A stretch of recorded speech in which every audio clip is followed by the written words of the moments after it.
Shalom, puji Tuhan, kita akan masuk dalam renungan pada pagi hari ini. Mari kita satukan hati, kita berdoa. Tuhan Yesus, terima kasih untuk berkat-Mu. Pada hari ini kami mau mendengar isi hati-Mu, firman Tuhan. Biarlah semua itu boleh Engkau meteraikan, Kau tabur dalam kehidupan kami, supaya kami bukan hanya mengerti Tuhan, tapi kami boleh menjadi pelaku daripada firman-Mu. Urapi setiap daripada kami, ya Roh Kudus. Berkati kami dengan campur tangan-Mu. Di dalam nama Yesus, kami mengucap syukur, kami berdoa. Haleluya. Amin. Puji Tuhan, kita masuk dalam satu topik yang sangat menarik, saudaraku. Diambil dari Roma 10 ayat 10. Karena dengan hati orang percaya dan dibenarkan, dan dengan mulut orang mengaku dan diselamatkan. Jadi hati yang percaya dan mulut yang mengaku diselamatkan. Apa yang dimaksud dengan itu? Kita mengerti bahwa Tuhan itu begitu mengasihi dunia. Tapi kita juga tahu ketika manusia pertama jatuh ke dalam dosa, itu kita semua sebagai keturunan daripada Adam yang pertama, itu juga otomatis kita langsung menjadi orang-orang yang berdosa, telah kehilangan kemuliaan Allah. Dan karena kasih Tuhan kepada setiap daripada kita, Tuhan tuh kepingin semua kalau bisa ya. Semua dari kita itu bisa selamat. Tapi secara kenyataan manusia itu tidak sanggup menyelamatkan dirinya sendiri. Manusia itu, ya kita lihat sejarah bagaimana Tuhan berhubungan langsung dengan manusia. Dan manusia tidak berhasil ya, sampai pada akhirnya di Kejadian 12, Tuhan menunjuk Abraham ya sebagai wakilnya, sebagai wakil Tuhan, sebagai agen untuk bisa diberkati untuk menjadi berkat bagi seluruh dunia, bagi bangsa-bangsa. Tetapi itu pun tetap, meskipun Abraham dan keturunannya yang kita tahu sebagai bangsa Ishak, dan hari ini kita mengerti bahwa kita adalah anak-anak Abraham secara iman, tetap kita, banyak dari kita ketika kita melalui hukum Taurat di Perjanjian Lama, kita tidak sanggup untuk menyelamatkan diri kita sendiri. Manusia itu tetap selalu berbuat dosa. Mungkin hari ini kita bertobat, kita berdoa pada zaman Perjanjian Lama ya, sebelum kematian Tuhan Yesus di atas kayu salib. Mereka bertobat, mereka ke bait Allah, mereka mempersembahkan kurban, mereka diampuni Tuhan. Tapi keluar dari bait Allah, mereka melakukan dosa lagi. Sehingga apa? Sehingga mereka akhirnya setiap tahun, setiap saat mereka harus kembali ke bait Allah untuk bertobat. Nah kita lihat di ayat mulai Roma 10 ya, ayat 1 ya, dikatakan, saudara-saudara, keinginan hatiku dan doaku kepada Tuhan ialah supaya mereka diselamatkan. Siapa mereka? Yaitu bangsa Israel. Sebab aku dapat memberi kesaksian tentang mereka, bahwa mereka itu sungguh-sungguh giat untuk Allah, tetapi tanpa pengertian yang benar. Jadi banyak dari orang-orang di luaran sana, itu bukan hanya orang Yahudi saja, hari-hari ini banyak sekali orang itu kepingin selamat. Dan sungguh-sungguh mereka merasa mereka itu melakukan ibadah mereka kepada Allah mereka itu secara giat. Tapi mereka tidak mengetahui tentang hal yang benar, pengertiannya tidak benar. Ya di ayat 3 dikatakan, sebab oleh karena mereka tidak mengenal kebenaran Allah, dan oleh karena mereka berusaha untuk mendirikan kebenaran mereka sendiri, maka mereka tidak takluk kepada kebenaran Allah. Contoh misalnya mereka merasa banyak melakukan perbuatan baik ya, merasa benar, merasa rohani, sehingga mereka akhirnya tidak takluk kepada kebenaran Allah, tapi mereka merasa diri mereka sudah benar. Nah di ayat 4 dikatakan, kebenaran karena iman. Sebab Kristus adalah kegenapan dari hukum Taurat, sehingga kebenaran diperoleh tiap-tiap orang yang percaya. Karena apa? Karena tidak ada seorang pun yang sanggup untuk menyelamatkan dirinya sendiri. Akhirnya Tuhan, oleh karena kasihnya kepada saudara dan saya, Dia menurunkan anak yang tunggal supaya apa? Anaknya yang tunggal dijadikan korban sembelian untuk menebus dosa-dosa orang yang percaya. Sehingga apa?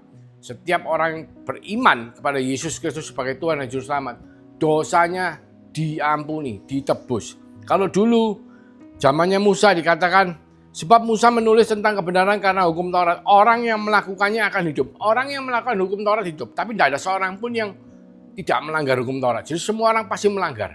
Dari 10 hukum Taurat dijabarkan menjadi 600 sekian belas hukum, itu pasti ada orang yang melanggar. Nah, ketika melanggar, hukumannya adalah, karena dosa adalah maut hukumannya. Nah, oleh karena itu mereka harus bertobat ya, membawa korban sembelian. Sehingga mereka akhirnya tidak pernah ada orang yang bisa sempurna menjalankan hukum Taurat, kecuali Tuhan Yesus ya sebagai manusia. Tetapi kebenaran karena iman berkata demikian. Jangan katakan dalam hatimu siapakah akan naik ke sorga, yaitu untuk membawa Yesus turun. Karena Tuhan Yesus menggenapi hukum Taurat. Manusia yang tidak sanggup untuk tidak melanggar hukum Taurat, itu akhirnya oleh Tuhan diambil alih. Dia yang menyerah, tidak bersalah dan tidak berdosa. Dia menyerahkan dirinya, tubuhnya untuk jadikan korban penebus dosa. Sehingga apa? Sehingga dia menggenapi hukum Taurat. Jadi hukum Taurat bukan dihapus, tapi digenapi oleh perbuatan Yesus sebagai korban anak domba Allah. Sehingga barang siapa yang beriman, ya, kita semua dikatakan dosanya telah diampuni. Dan ayat 7 mengatakan, atau siapakah akan turun ke jurang maut, yaitu untuk membawa Kristus naik dari antara orang mati. Tetapi apakah katanya ini? Firman itu dekat kepadamu, yakni di dalam mulutmu dan di dalam hatimu. Itulah firman iman yang kami beritakan. Jadi yang dikatakan yang ada dalam hati dan di dalam mulut itu adalah firman iman. Firman di sini pakai bahasa Yunani adalah rema, bukan logos. Logos itu tulisan. Kalau rema itu perkataan. Firman yang beneran, kata, bukan tertulis. Kalau tertulis itu logos. Kalau rema itu perkataan yang dilakukan, yang dikatakan, diperkatakan. Jadi firman yang diperkatakan itu yang ada di dalam hati dan diperkatakan di dalam mulut. Ayat 9 mengatakan, sebab jika kamu mengaku dengan mulutmu bahwa Yesus adalah Tuhan dan percaya dalam hatimu bahwa Allah telah membangkitkan dia dari antara orang mati, maka kamu akan diselamatkan. Nah, ini luar biasa. Jadi keselamatan bukan karena perbuatan kita sendiri, bukan karena kita bisa melakukan hukum Taurat, karena tidak ada satu orang pun yang bisa melakukan hukum Taurat kecuali Tuhan Yesus. Oleh karena itu Tuhan Yesus menggenapi hukum Taurat untuk saudara dan saya yang percaya, yang beriman. Dalam hati kita beriman percaya kepada Tuhan. Ya, kalau kita dalam hatinya percaya, itu bukan cuma sekedar tahu, saudaraku. Percaya sama tahu itu dua hal yang sangat berbeda. Banyak dari kita ngomong, oh aku tahu. Memang kalau di agama Kristen itu keselamatan itu melalui Yesus. Tapi lain, saudaraku. Kalau kita ngomong, aku percaya bahwa melalui Yesus ada jalan keselamatan. Nah, itu sesuatu yang tidak sama. Nah, di sini kita mau menekankan apa yang dimaksud dengan percaya, beriman. Bukan sekedar tahu. Kalau tahu itu pengetahuan. Kita baca pengetahuan, kita mengerti, kita tahu. Tapi kalau kita percaya, kita tuh betul-betul dalam hati percaya bahwa apa yang diceritakan Yesus, apa yang Alkitab katakan itu benar. Sehingga apa? Sehingga ketika Tuhan mengatakan bahwa kita lahir baru sebagai anak-anak Bapa, sebagai anak Allah, kita juga percaya bahwa kita adalah anak-anak Allah. Sehingga apa? Dalam kehidupan kita akan bertindak sebagai anak-anak Allah. Bukan hanya sekedar tahu. Lain, saudaraku. Tahu sebagai anak Allah, tapi kelakuannya tidak seperti anak Allah. Tapi kita betul-betul menjadi anak Allah. Sehingga kelakuan kita sepadan dengan apa yang kita percayai. Oleh karena itu kalau kita, ini pengajaran Rasul Paulus, kitab Roma. Kalau kita belajar mengenai kitab Yakobus itu dikatakan iman tanpa perbuatan adalah mati. Apa yang dimaksud perbuatan? Apakah berbuat seperti hukum Taurat? Bukan itu. Maksudnya kita berbuat melakukan kehidupan kita sesuai dengan iman kita. Ya dikatakan kalau di sini jelas ngomong bahwa ada dalam hati kita percaya, terus kita melakukan apa yang kita percaya dan juga memperkatakan. Memperkatakan bahwa kita percaya dengan mulut, keluar dari hati, keluar ke mulut. Bukan hanya sekedar kita tahu, kita diam. Karena apa yang ada dalam hati kita, itu akan keluar. Apa yang keluar dari mulut kita itu dari dalam hati kita. Apa yang dalam hati kita itu akan memancarkan kehidupan. Kalau kita percaya bahwa Yesus Kristus sebagai Tuhan dan Juru Selamat, dan kita yang lahir baru sebagai anak-anaknya, dia sebagai Bapa kita, maka kehidupan yang keluar, yang kita lakukan sehari-hari, adalah menunjukkan bahwa kita adalah anak-anak Allah yang hidup. Allah yang kita kenal di dalam nama Yesus. Oleh karena itu dikatakan, sebab jika kamu mengaku dengan mulutmu bahwa Yesus adalah Tuhan dan percaya dalam hatimu bahwa Allah telah membangkitkan dia dari antara orang mati, maka kamu akan diselamatkan. Bukan sekedar tahu ceritanya karya salib, tapi kita percaya dan kita mengerti dan kita mengaku dengan mulut. Dan kita melakukan kehidupan kita itu dengan dasar kepercayaan kita sebagai anak-anak Allah. Dan kita mengeluarkan melalui mulut kita bahwa kita akan mengaku. Sebab dikatakan di ayat 10, karena dengan hati orang percaya dan dibenarkan, dan dengan mulut orang mengaku dan diselamatkan. Karena iman kita dibenarkan. Karena kebenarannya bukan dari diri kita sendiri, tapi dari perbuatannya Tuhan Yesus yang mana kita percayai, kita imani bahwa apa yang Yesus lakukan itu ya dan amin. Dia telah melewati karya salib, mempersembahkan tubuh dan darahnya untuk sebagai korban penebusan dosa saudara dan saya yang beriman, dan dia bangkit pada hari ketiga, bahkan naik ke surga, dan kita menerima meterai Roh Kudus.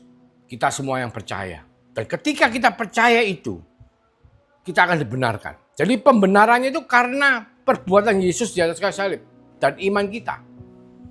Respon iman kita, bukan karena perbuatan kita. Dan dikatakan juga di sini, dan dengan mulut orang mengaku dan diselamatkan. Karena tidak cukup cuma kita tahu dalam hati, saudara. Agama itu bukan hanya, atau kepercayaan itu bukan hanya kita taruh di dalam hati, tapi kita lakukan dalam kehidupan kita sehari-hari. Sama seperti begini, kita mengimani, ketika kita melihat hari mendung, kita mengimani, waduh ini kita percaya, ini sebentar lagi hujan. Terus apa yang kita lakukan? Ya kita keluar dari rumah, kita persiapan bahwa itu akan hujan. Itu adalah hal yang benar yang kita lakukan. Tetapi kalau kita tahu mendung mau hujan, terus kita keluar tanpa persiapan bahwa itu akan menjadi hujan, itu bukan iman yang menyelamatkan. Itu bukan iman yang membuat kita ini menjadi benar. Jadi itu yang dimaksud. Jadi dengan mulut kita keluar, kita nyatakan dalam kehidupan kita sehari-hari. Apalagi zamannya Kaisar Nero. Zamannya Kaisar Nero di tahun 64 pada akhir 4 tahun terakhir sampai 68 itu Kaisar Nero setelah membakar kota Romawi, dia ingin membuat orang Kristen menjadi kambing hitam. Sehingga apa? Dia menganiaya orang Kristen. Barang siapa ditanya mengaku orang Kristen, saudara bisa dicincang, bisa dibunuh, bisa dijadikan mangsa di arena untuk jadi makanannya binatang buas. Jadi orang Kristen pada zaman-zaman itu, saudaraku, ketika mereka mengaku dirinya Kristen, itu tidak main-main. Mati, saudara, pada zamannya Kaisar Nero. Mati. Saudara mengaku saudara Kristen, saudara dihukum. Dibawa, mungkin saudara pernah lihat di film-film ada sekeluarga sama anak kecil dibawa, diberikan sebagai makanan kepada singa-singa yang memang sengaja dibikin kelaparan. Karena apa? Karena saudara mengaku sebagai orang Kristen. Itu terjadi pada hari-hari itu. Nah, ayat 11 mengatakan, karena kitab suci berkata, barang siapa yang percaya kepada dia tidak akan dipermalukan. Pada hari penghakiman nanti, kita semua pasti akan mendapatkan apa yang kita lakukan. Kalau kita percaya, kita mengaku dengan mulut bahwa Yesus Kristus adalah Tuhan dan Juru Selamat, kita semua tidak akan dipermalukan. Ayat 12 mengatakan, sebab tidak ada perbedaan antara orang Yahudi dan orang Yunani. Karena Allah yang satu itu adalah Tuhan dari semua orang, kaya bagi semua orang yang berseru kepadanya. Supaya apa? Supaya dengan iman kita diselamatkan, bukan dengan perbuatan kita. Karena ternyata ketika Allah memilih bangsa Israel untuk menjadi agen yang memberitakan Injil, mereka di dalam keangkuhan mereka tidak mau memberitakan Injil. Mereka bahkan merasa diri mereka sebagai orang yang paling benar, sehingga yang lainnya dianggap kafir. Akhirnya Tuhan menurunkan Yesus Kristus untuk menggenapi hukum Taurat. Supaya apa? Supaya semua orang bisa datang kepada Yesus. Semua orang dikatakan di ayat 4, sebab barang siapa yang berseru kepada nama Tuhan akan diselamatkan. Barang siapa itu tidak membatasi hanya kepada bangsa Yahudi, tapi semua orang.